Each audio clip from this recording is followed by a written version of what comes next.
Cắt thông thầu ấy. Chen nữa, chỉ tao xứ này nhà chơi tiền thứ. Tê luôn, và cả tê luôn.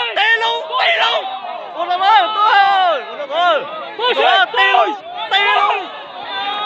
tê luôn.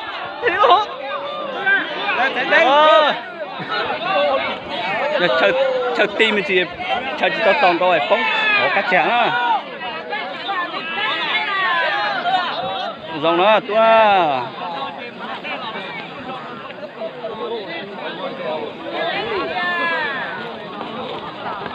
Đi luôn. Xe đấy. Đồ dám chứ nó. Nhớ non đọc phút chết téo xếp tới tiêu nhá.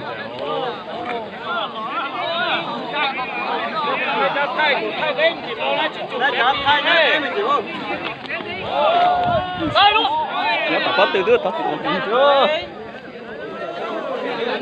Giờ mèn to nữa.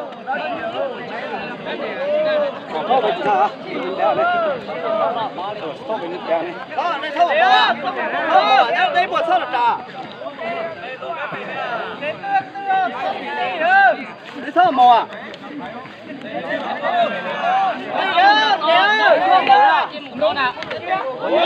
Giờ con chân tổng của đó. Tí chập lỡ tụi mày nó.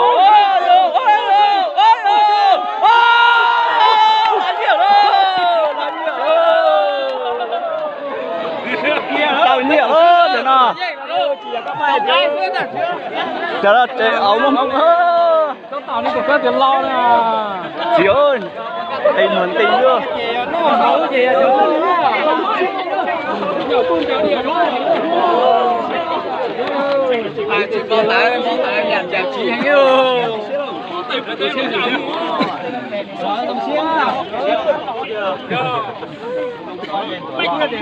Nhờ như kiểu bắt để tặng lại, lỗ ta bắt để tặng lại.